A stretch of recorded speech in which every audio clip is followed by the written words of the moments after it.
Hey everyone, this is Carbonite bringing you another standard match. This time it's going to be a first for on the channel. On the left we do see me playing my typical Maelstrom deck, and on the right we are going to be featuring for the first time on this channel Chronojet. So this deck did come out like 2 weeks ago, so I'm finally getting some content of it. And we're going to see how well the Maelstrom actually goes into basically the best deck of the format. Anyways, we are going to be seeing me going second, which is pretty good, considering it's against Chronojet. Chronojet always wants to go second instead of going first. I'm going to be swinging there. It is going to be an OT to pass, and unfortunately I am going to be hitting that critical trigger, so he is going to be starting at 0. Or going into grade 2 at 0, I should say. Anyways, we are seeing him do a little bit of a rush here, swinging the GG in, hitting into a critical trigger. I'm just going to decide to 1 to pass it, because in this matchup you really do need to conserve resources as much as possible, as well as keeping yourself at low damage during the early game. Because once they get to those later turns with like 3 or 4 face-up G units, their swings just get really big. So being able to take those attacks is just very key with this matchup. Anyways, going back to Chronojet, I will say that rushing against Maelstrom is most of the time not a very good idea, just because Maelstrom is one of those decks where not only do they have removal in the form of their Vanguard, they also have a ton of little pokes, which can easily just go to rear guards to kind of deny defensives, which is something I do a lot. And it's just to easily just get rid of those units, get rid of those intercepts, which they might have just intercepted with anyway if it's a 5k block. Anyways, we are going to be seeing Chronojet going into that grade 3 using the skill of Smoke Gear to actually Soul Blast 1, Soul Blasting the last card. Because we did use the GG during that grade 2 turn to Soul Blast the Dran and the Mazer Gear to draw a card. Actually calling a Swirler and giving an extra 5k because we are at that +5. Calling a second Swirler and giving the other one another +5, as well as the new one 1+5. Calling out a GG Soul Blasting the 2 cards we just Soul Charged, which were 2 triggers, and going in. So we're gonna get nothing on the drive check. I am gonna get in defensive. Thankfully he didn't block that first attack, so I am actually gonna be able to heal down. This next attack is going to be, what is that, 1621, so it's a 5k guard. I'm just kind of debating on whether I want to guard that or not. I think I decide that this other swing is going to be a 15k guard either way, so if I take this attack and get a defensive, it becomes a 5k guard. But otherwise I don't feel bad just committing the 15 anyway. Although it doesn't really matter blocking Derek at this point because I don't even have any rear guards. So yeah, let's go ahead and go into that all-important first grade 3 turn. Off the top, looks like we are going to be getting that Wheel Assault. I think that was the only target. I believe we do already have the inlet in the drop zone, which we can revive with the Judgment of the Storm that we searched out. We did see an inlet go into damage zone, which is pretty unfortunate, but at the same time it's like we already have the inlet, so we don't really need a second one. Yeah, there he is. There's my boy, Inlet Pulse Dragon. Anyways, calling out the Tidal Assault. So we do have pretty good first grade 3 turn. Basically, this is full combo. Swinging the Inlet Pulse actually at the GG, which I think is kind of a misplay. I think I really should just swung into the Eden just to get it out of the way, because this Tidal Assault, which is going to be swinging at the Eden, could also have swung at the Eden at the GG, and basically accomplish the same thing. But we are going to be restanding the Tidal Assault and then swinging at the Vanguard for 18, hitting into a defensive, which is kind of unfortunate, but swinging the Vanguard, retiring one of the Swirlers, and drawing a card.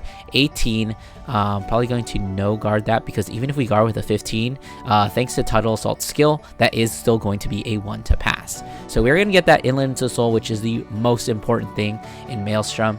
Just getting that first inlet into the soul and then calling it back out every single turn. So we're in a pretty good position. Anyways, we're going to be seeing Chronojet Dragon striding here. Probably using that stride skill to bot deck one of these things. Whichever he goes for, I think I already have another copy, so it doesn't really matter to me that much, which is another good point of Maelstrom, where you don't really care too much about your pieces dying, because a lot of the times you can just draw into more pieces, or just use Draw into Revival and revive them. But anyways, we are going to be seeing a Steam Breath actually coming down, which is definitely not the best. It looks like we are missing that all-important upstream dragon. Just going to be intercepting because it's going to be a 13k. Using the Fate Rider skill, counterblasting 1, flipping the next stage, which is the typical thing because you want to use all 4 of your Fate Riders and you really don't care about next stage all that often. Calling into that upstream. So looks like this Vanguard is going to be swinging for a nice 36 with the GG boost, giving 5k to that the grade 2 interceptor. It's basically a 15k shield if you have face-up card in the G zone. It gets an extra 5k thanks to upstream. Upstream, no, not upstream. What's it called? Fate Rider. I'm going to be just using my Elementario, which is super good in this matchup. Unfortunately, he is going to be hitting a heal trigger, which is going to be extra annoying because that means that I have to... That's just, for me, basically what that means is that's more chances for defensives.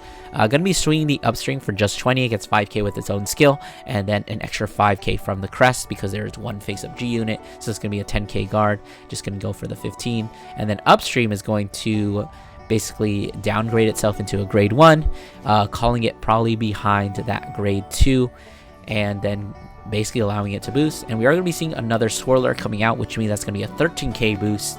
So that is 13, 20, what is that, 20, 23, 33, and I think 43.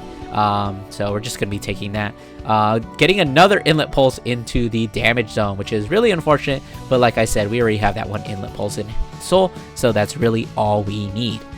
Discarding an extra wheel assault to call out that inlet pulse that we put in there last turn. And then looks like we do have, like I said, the extra tidal assault, so I didn't really care that it died last turn. Calling out my brave shooter so that this inlet pulse is going to be hitting for a really nice 28 at the Vanguard, which is going to be a 20k guard, as well as using the Maelstrom skill. Since it attacks as its first battle, it restands itself. By the way, thanks to whoever mentioned that. I totally did not read Maelstrom's skill, and it actually activates on attack, so it attacks as stand. Anyway, he's going to be swinging the tidal assault at that intercept, which is pretty good value, I would say, because that is a 15k shield, and if he wants to make it live, he is going to need a 15k shield. So there's basically no point in guarding this because it's 15k shield for 15k shield. You might as well just let it die. Okay, so with that, Tidal Assault's going to be standing, and he is going to be swinging for 20k, which is going to be blocked with 15k. Swinging the Vanguard, we might have used the Tidal Assault skill. I kind of missed it, but we are swinging for 30. Yeah, there we go, 35. First check, nothing. Second check, heal trigger. Very nice. Being able to heal down in the Chronojet matchup is excellent. And not to mention, we did get that inlet pulse into the drop zone, so we can revive it with that spiritual body condensation that we picked up during the last strive check. Going to be swinging the 28, which is still a very nice number, even though we did get a defensive, because that is still calling it for a 10k guard, which in most cases is going to be either 2 cards of 5k value or just a 15k shield. Oh, yeah, that's right. I forgot. I actually got a heal trigger, so this is actually 38, so that's actually a 20k guard still. So we're not going to guard that, actually taking it, going to 4. So you're kind of seeing the potential of Maelstrom in the Chronojet matchup, where you do have a lot of multi-attacks and you can easily push damage, and you do also are able to bulk up really well. As you can see, I have a ton of cards in my hand, so even though this is a second Fate Rider skill, I did heal down, so I'm at 2, so I'm in a really good position, but I do also have a ton of cards that are going to let me basically survive the second Fate Rider skill, which is honestly one of the scariest against Chronojet, which if I had to say, first Fate Rider, not very scary, second Fate Rider, kind of scary, and then third Fate Rider, if you live that long, you're probably just going to die. But we are going to be seeing me taking this upstream attack. It is pretty small, it is only 25, but I decide that I would rather kind of bank on a defensive than give up a 15k guard this early, which turns out to pay off. So I don't actually get to heal off that heal trigger, but the extra 10k power is basically going to be nullifying that crest for the time being. So it looks like off the upstream, we are going to be calling out a Oh my god, why am I blanking on this guy's name? But anyways, he just soul charges. It starts with a B. I can't remember his name right now. But gonna be getting an extra 5k to that other swirler, so that when we time leap, Guggenram. His name is Guggenram. There he is. We can actually do a lot of things. Yeah. Oh, this is another reason why I took the upstream, because I didn't want to take the Eden, because he could have just counterblasted one and retired my Brave Shooter, which I think is a really good card, and I would like to keep it around. But anyways, we are going to be seeing the Eden swinging for 28. Thanks to the trigger, I'm going to be able to guard for 33 with just a draw trigger. Swinging the upstream, going to be time leaping into another upstream.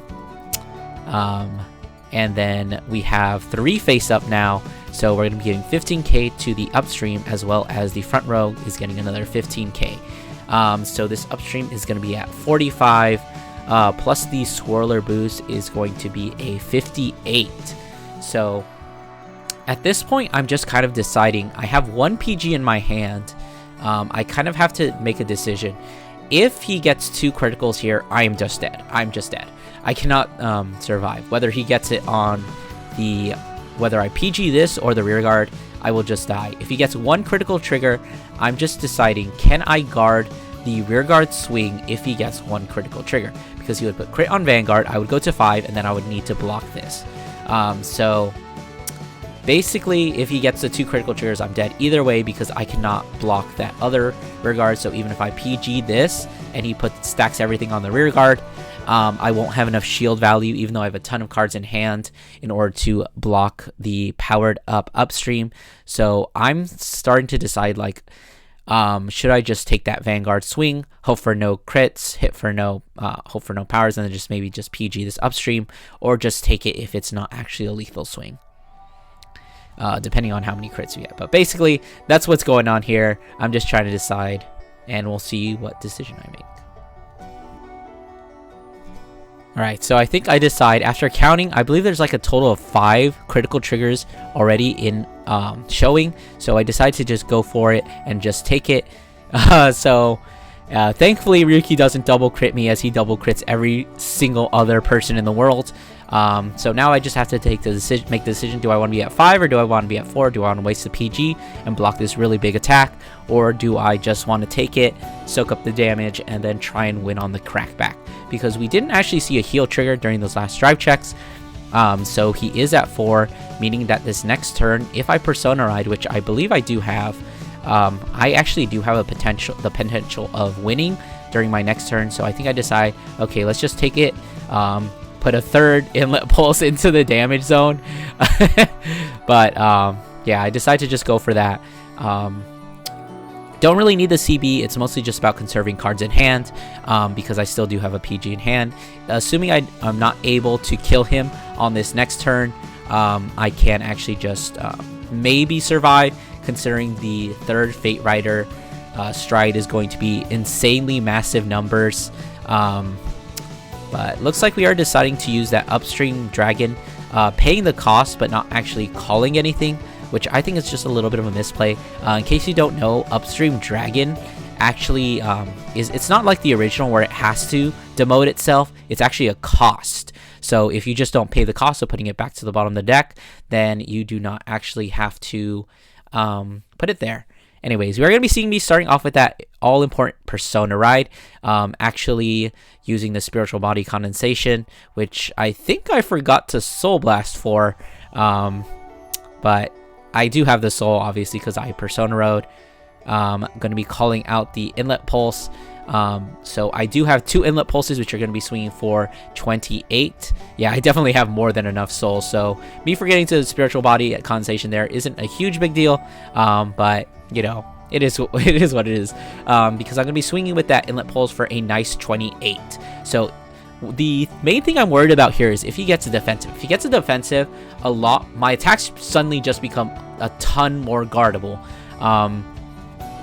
And the more guardable that my attacks are, the more cards that Ryuki is able to conserve in hand, and the more he's able to actually mount a super big offense if I'm not actually able to kill him this turn.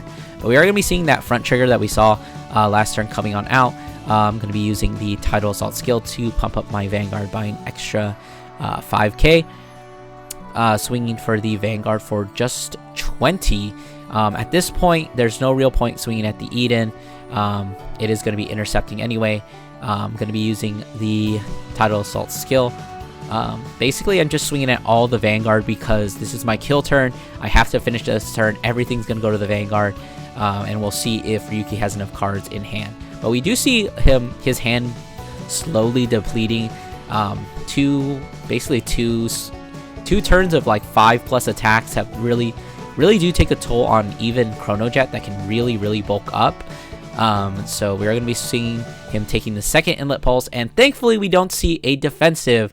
So we're going to be swinging that Vanguard, retiring the last Swirler for a nice 35, which is a very big number. So we are just going to be PGing that, going into that Twin Drive. I still do have 2 more attacks after this. Drive check 1, PG. Drive check 2, PG. So unfortunately, nothing to bolster my forces, but thanks to the fact that he didn't get a defensive, these 2 attacks are going to be swinging for lethal, and they are very big as well. So this 28 Tidal Assault is going to be swinging in, using the OT to actually guard that, and then swinging into the last Tidal Assault is going to be blocked with another PG, which is the second to last card. So I think I might have actually not had enough soul, but as we saw, he did PG the Vanguard anyway.